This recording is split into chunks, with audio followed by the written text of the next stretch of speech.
पश्चिम आशियातील संघर्षामुळे वाढलेल्या कच्चे तेलाच्या किमतीचा बोजा पुन्हा एकदा सामान्य जनतेवरती पडलाय। सरकारी तेल कंपन्यांनी सोमवारी पेट्रोलच्या दरात प्रति लिटर ₹2.61 तर डिझेलच्या दरात ₹2.71 वाढ केली। गेल्या 12 दिवसातील ही चौथी दरवाढ असून या कालावधीत पेट्रोल डिझेल तब्बल ₹7.5 महागले।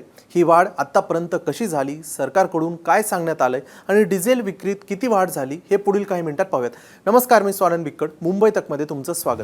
गेल्या 12 दिवसात ₹7.55 पेट्रोल आणि डिझेलची दरवाढ झालेली आहे। पेट्रोलियम कंपन्यांनी 15 मे पासून दरवाढीचा सपाटा लावला आहे। त्यामध्ये 15 मेला पेट्रोल ₹3.16 तर डिझेल ₹3.10 महागलं। त्यानंतर 19 मेला पेट्रोल 91 पैशांनी तर डिझेल 94 पैशांनी महागलं आणि त्यानंतर 23 मेला 87 पैशांनी पेट्रोल आणि डिझेल हे 91 पैशांनी महागलं आहे। आणि काल पेट्रोल आणि डिझेलच्या किमतीमध्ये ₹2.61 पेट्रोल आणि डिझेल ₹2.71 महागला आहे।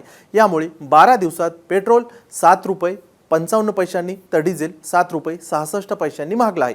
बहुतांश शहरामध्ये पेट्रोल डिझेलचे दर ₹100 पार गेले असून मुंबईत पेट्रोल ₹111.18 प्रति लिटर आहे तर डिझेल ₹97.83 प्रति लिटर झाला आहे। इंधनाचे दर आता मे 2022 नंतर सर्वोच्च पातळीवरती पोहोचले आहेत। ही दरवाढ अशा वेळी झाली आहे जेव्हा आंतरराष्ट्रीय बाजारात कच्च्या तेलाचे दर कोसळले आहेत। पश्चिम आशियात अमेरिका, इस्रायल, इराण संघर्ष संपवण्यासाठी करार होण्याची आशा निर्माण झाल्यानं ब्रेंट क्रूडच्या किमतीत एका दिवसात 60%हून कमी घसरण झालेली आहे। अमेरिका आणि इराणने होर्मुझची सामुद्रधुनी उघडण्यास तत्वतः सहमती दर्शवली आहे। यापूर्वी पश्चिम आशियातील युद्धामुळे आणि होर्मुझच्या सामुद्रधुनीतील वाहतुकीतील व्यत्यय आल्यानं फेब्रुवारीच्या अखेरीपर्यंत जागतिक बाजारामध्ये कच्च्या तेलाच्या किमतीत 50%हून अधिक वाढ झाली होती। याच कारणामुळे भारतात दरवाढ सुरू झाली होती। मात्र आता क्रूड स्वस्त होत असताना दरवाढ कायम ठेवल्यानं प्रश्नचिन्ह उपस्थित होत आहेत। या दरवाढीवरून काँग्रेस नेते राहुल गांधी यांनी पंतप्रधान नरेंद्र मोदी यांच्यावरती टीका केली आहे। त्यांनी पंतप्रधानांचा उल्लेख महागाई मानव असा केला आहे। निवडणुकीच्या वेळी आश्वासनं देणं आणि इतर वेळी सामान्य नागरिकांच्या खिशावरती हल्ला करणं हेच मोदींचं एकमेव काम आहे।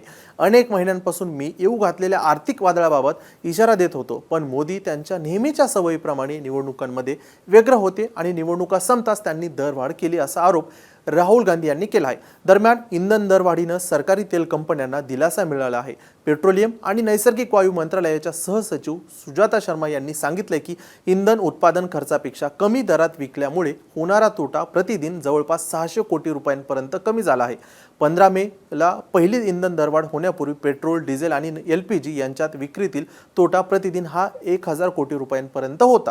सलग होणाऱ्या दरवाढीमुळे सर्वसामान्य नागरिकांचं मासिक बजेट कोलमडलं आहे। वाहतूक खर्च वाढल्यानं भाजीपाल्यापासून ते दैनंदिन जीवनावश्यक वस्तूंपर्यंत सर्वच गोष्टी महागण्याची भीती व्यक्त होत आहे। दरम्यान राज्यात अनेक जिल्ह्यात प्रत्येक पेट्रोल पंपावरती शेतकरी आणि वाहनधारकांनी पेट्रोल डिझेलसाठी रांगा लावल्या आहेत। अनेक पंपावरती पेट्रोल आलं की संपून जातं, काही ठिकाणी तर पेट्रोल डिझेल नाही म्हणून शेतकऱ्यांनी पंप चालकांनी जेवणाची पंगत दिली आहे। मान्सून पूर्व मशागतीसाठी शेतकऱ्यांनी तयारी देखील सुरू केली आहे। त्यामुळे आधीच पेट्रोल डिझेलचे दर वाढले आहेत, त्यात तुटवडा निर्माण होत आहे।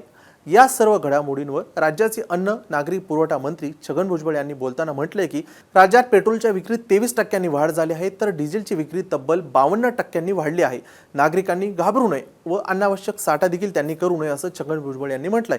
तसेच कोणतीही इंधन टंचाई नसल्याचं सरकारकडून सांगण्यात येत असलं तरी राज्यात अनेक ठिकाणी तुटवडा निर्माण झाला आहे। त्यामुळे शेतकरी आणि नागरिकांमध्ये संभ्रम निर्माण झाला आहे। इंधन दर वाढीवर आणि वाढलेल्या महागाईवर तुमची मतं आम्हाला कमेंटमध्ये सांगा। बाकी सर्व अपडेटसाठी तुम्ही पाहत राहा मुंबई तक।